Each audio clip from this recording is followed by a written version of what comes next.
সালাম আলাইকুম। আব্বু, আপনার ছেলে কোথায়? আরে মা, রফিকুল তো বাড়িতে ঘুমাচ্ছে, বেলা 12টা বাজে, এখনো তো ঘুম থেকে উঠছে না। আসলে ছেলেটা যে কি হইলো। আব্বা শোনেন, ওই আপনার ছেলের সাথে আর আমার মনে হয় সংসার করা হবে না। ওই বাইরে কি ছাইপাস করে বেড়ায়, আজে বাজে ছেলেপেলের সাথে কি করে খাইয়ে বেড়ায়।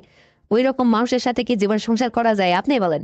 মারে, ওকে তো অনেক চেষ্টা করলামই, কিন্তু আসলে কন্ট্রোলে আনতে পারলাম না। আবার মনে করলাম যে বিয়ে শাদী দিলে পরের মেয়ে যখন আসবে সেও একটু চেষ্টা করে কন্ট্রোলে নিয়ে আসবে। তো তুমিও তো ব্যর্থ হয়ে গেলে। এখন কি করব তাই বলো। কি করবেন মানে? এইসব কথা এখন বললেই হবে নাকি? ওই সময় বিয়ে দেওয়ার সময় আপনার ওই ইয়ে ছিল না, মুরুদ ছিল না, হুদো ছিল না? হ্যাঁ, আপনি আপনার ছেলের ভালো প্রশংসা করে আমার সঙ্গে বিয়ে শাদী দিয়ে আপনার সংসারে আমাকে নিয়ে গেলেন। আমি কি দেখতে শুনতে কম রূপসী ছিলাম নাকি? আরে মা, তোমাকে কি কেউ অসুন্দরী বলছে তুমি এই কথা বলতেছো? আমরা তো তোমাকে সুন্দরী দেখেই নিয়ে আসছিলাম। এখন আমার ছেলে যদি ভালো না হয় তাহলে আমি কি করব তুমি বলে দাও। আপনি জানেন না যে একটা মেয়ের কি লাগে? মানে টাকা পয়সা অবর্তন না থাকলেই খালি হয়। মানে আমি ভালো খাচ্ছি, ভালো চলতেছি, তাই আমার হয়ে গেল, তাই হয়। আর কিছু লাগে না? আপনি এটা জানেন না? আপনি পুরুষ মানুষ না? এ বাবা, আমি তো তোমার শ্বশুর। আমাকে তুমি এই সমস্ত বুঝাইতে চাইছো কেন? আমি তো জানি যে আসলে আমার ছেলে সে বাইরে থেকে ওই রকম অবস্থায় এসে শুধু ঘুম আর ঘুমই পারে। বেলা 11টা 12টা পর্যন্ত ঘুম পারে, এটা কি ভালো মানুষের কাজ? এখন আমি তোমাদের ভিতরে ভিতরে কি হচ্ছে এটা তো আর জানি না। ও, তাহলে আপনি যখন জানেনই না, তাহলে তো আমার কষ্টের কথাটা আপনাকে অবশ্যই আমার শেয়ার করতে হয়। হ্যাঁ রে মা, এত রাগ করে কথা বলতেছো কেন? একটু ঠান্ডা মাথায় কথা বলো। আমি তোমার সব কথাই শুনবো। দেখি কি ব্যবস্থা করা যায়, বলো। তোমার সেই গোপন কি কথা, কি অসুবিধা হচ্ছে তোমার, বলো। লজ্জাও করে শ্বশুরের কাছে এসব কথা বলা যায়? এখন না বলেও পারতেছি না। তো শোনেন, আপনার ছেলে রাত্রে সে বাড়ি ফেরার কোনো টাইম টেবিল ঠিক নাই, সে কখন যায় কখন আসে তার খাওয়ার ঠিক নেই। আর এই রকম ভাবে যখন একটা ছেলে চলাফেরা করে, তার কি ওই সমস্ত খাড়ায়, তার কি ওই সমস্ত বইয়ের যেটা আসলে চাহিদা সেটা কি সে পূরণ করতে পারে আপনি বলেন? সে কোনো ছেলে যদি তার খাওয়া চলাফেরা ঠিক না থাকে, সে কি তার সুস্থ অবস্থায় কি বইয়ের সঙ্গে ওই সমস্ত দিতে পারে আপনি বলেন? মানে আমার কোদ দিয়ে কোনো কিছু হয় না। এক কথায় আমি জোয়ান মদ্দা কম না। আমি রাস্তা দিয়ে হেঁটে গেলে এখনো মানুষ আমার দিকে ফেলফেল করে তাকায় থাকে। আর মানে এ কথা আপনাকে বলতেও আমার লজ্জা আছে, না বলেও আর পারছি না। আর আপনার ছেলে এত সুন্দর রমণীর পাশে শোয়ায় রেখে সেও নাক ডেকে পড়ে পড়ে ঘুমায়। তাহলে এই এই কষ্টটা আমার না? আমার তো দরকার হয়। সে ওই মাসে কোনো রকমে একদিন দেয় দেয় না। এইভাবে কি জীবন চলে আপনি বলেন? এখন আমার তো লাগবে। আপনার যদি চান যে আপনার ছেলের সংসার আমি করব, বা আপনার সংসারেও আপনার ওই ভাঙাচোরা ছেলে দূরেই আমি থাকবো, তাহলে আমার একটা ব্যবস্থা করতে হবে। আপনি এখন কি করবেন আপনি জানেন? আচ্ছা, আমি শ্বশুর হয়ে তোমাকে, তুমি যে কথাটা বলছো এই কথার কি ব্যবস্থা করতে পারি তুমিই বলো। কে? আপনার ছেলে মানুষ না? আপনি কি বুড়ো হয়ে গেছেন? আপনার ওইটা প্রথম সন্তান। আমিও আমার বাপের প্রথম মেয়ে। আপনারও একটা সন্তান, আমার বাপেরও আমি একটাই মেয়ে।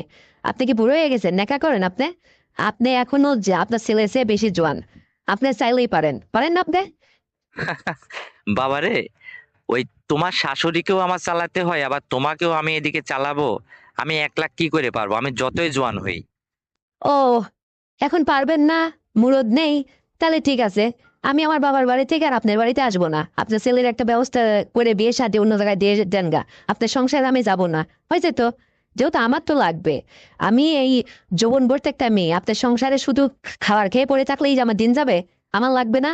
একটা মেয়ের কি লাগে আপনি জানেন না? আপনি যদি সেটা দিতে না পারেন, তাহলে আপনার শাশুড়িকেই দেন গা, শাশুড়িকে নিয়ে পড়ে থাকেন। আর আপনার ছেলেরই আপনি যা খুশি তা করেন গা। আমি তাহলে আর আপনার সংসারে যাব না। আমি আমার বাবার বাড়িতেই থাকবো। বাবাকে বলে অন্য জায়গায় দেখে শুনে একটা বিয়ে শাদী করবো। ব্যাস। না রে মা, আমি তোমাকে হারাইতে চাচ্ছি না। দেখো, আমি ছেলেটারে খুব ভালোবাসি, আমার একটাই ছেলে, কত মহব্বতের ছেলে। এখন তুমি যদি এরকম করো রে মা তাহলে তো হয় না। এখন তোমাকে আমার সংসারে ধরে রাখতে হলে যদি তোমার কথাই আমার শুনতে হয়, তাহলে প্রয়োজনে তাই করব। কি আর করার।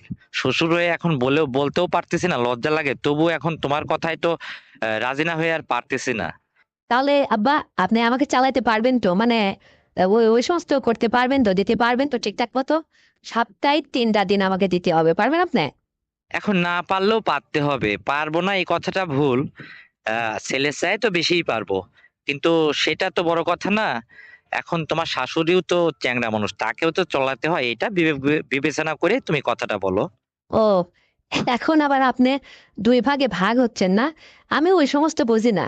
মানে আপনার ছেলের প্রতি আমার কোনো ভরসাই নেই। ও কখন শুবে, কখন যাবে, কখন আসবে, ওটা নিয়ে আমার কোনো আর মাথা ব্যথা নেই। আপনি আমার জীবন জৈবন, এখনো আপনার জোয়ান মধ্যে আছেন, আপনার শ্বশুর হয়েছেন তাই কি হয়েছে? আর আমিও চাচ্ছি না যে দ্বিতীয় কোথাও কোনো জায়গায় বিয়ে শাদী করি। আপনার সংসারেও আমি একটু মায়া জালে আটকে গেছি, ভাল লাগে না।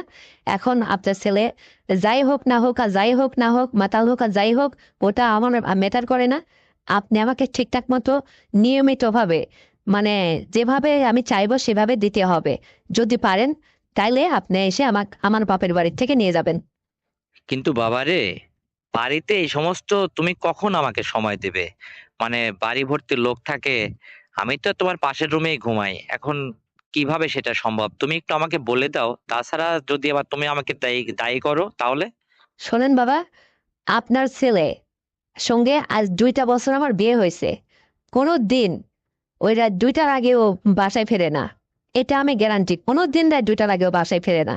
তাহলে এটাকে একটা ভালো ছেলের কাজ আপনি বলেন? এখন এই রাত 2টা পর্যন্ত তো আমি একলা একলাই পড়ে থাকি। আমার একটা সন্তান আদিও হলো না, ও থাকাই না, তার হবে থেকে? আপনি বোঝেন না এটা? আপনি এই রাত 2টার মধ্যে কোন সময় কখন রাত্রে আসবেন বা আমার সাথে সাক্ষাৎ করবেন, এটা আপনি সময় বের করে নেবেন। এর মধ্যে হয়ে যাবে। এ কি 2 4 5 ঘন্টা সময় লাগে নাকি? বোঝেন না আপনি? বুঝলাম রে বাবা। তো ঠিক আছে, তাহলে আমি আগামী কালকে তোমাকে তোমার বাবার বাড়ি থেকে নিয়ে আসতে যাব। আর শোনেন, আপনার শ্বশুর হয়েছেন, আপনার লজ্জা ভাঙানোর দরকার। ওই আসার সময় বাজার হয়ে আসবেন, বাজার থেকে আমার জন্য ওই 6 পিস বিভিন্ন রকম কালার দেখে আমার ওইটা নিয়ে আসবেন। আমি তো এটার মাপ জানি না রে বাবা। 36 শুনতে পারছেন তো এবার? আচ্ছা ঠিক আছে, নিয়ে আসবো না।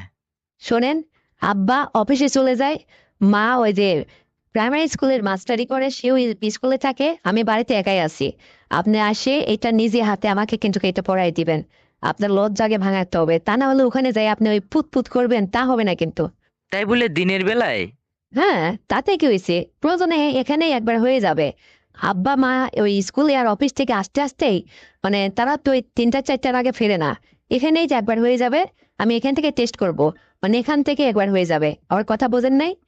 মানে আপনি কে, আমি সুন্দরভাবে এখান থেকে সবকিছু বুঝিয়ে শিখাই নিয়ে যাব। তারপরে বাড়িতে যাই যাতে আর কোনো প্রবলেম না হয় চলতে ফিরতে, বুঝতে পারছেন?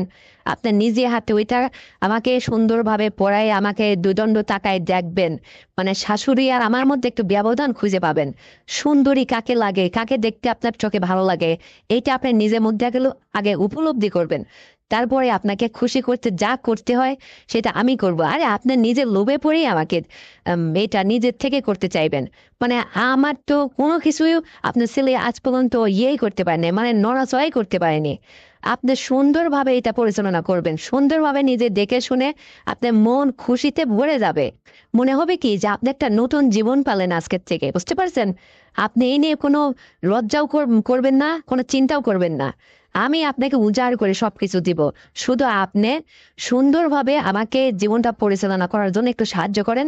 আপনার ছেলেকে দিয়ে হবে না, সে ইনকাম করে না, আপনার টাকা পয়সা ভেঙে ভেঙে খায় আর ওই আড্ডা মেরে বেড়ায়, কে ছাইপাশ খেয়ে বেড়ায়, কোথায় যায় কি করে। ওই রকম ছেলে আসলে অন্য মানুষের হলে তারা আসলে এইভাবে আশ্রয় দিত না, প্রশ্রয় দিত না। আপনি যে আপনার একটা ছেলে বলে আদর করে আসলে মাথায় তুলে ফেলছেন ছেলেকে, এখন এটা ঠিক করেনি আজকে, যার কারণে আমার এই দুর্দশা হচ্ছে। তো শোনেন, আপনি আসতেছেন তো কালকে, অবশ্যই মিস করবেন না, ওটা নিয়ে আসবেন আর নিজে হাতে কিন্তু আমাকে পড়াবেন, আর এখানে একবার হয়ে যাবে। যদি ভালো লাগে আপনি নিজের থেকে বলবেন যে ঠিক আছে মারে বাড়ি চলো, তারপরে আজকেই আবার দেবা। আমি এই কথার অপেক্ষায় কিন্তু থাকলাম। বাবারে, তুমি যেভাবে বলতেছো আমার তো এখনই আসতে ইচ্ছা করতেছে। আসেন, সমস্যা কি, আমি তো রেডি হয়ে আছি।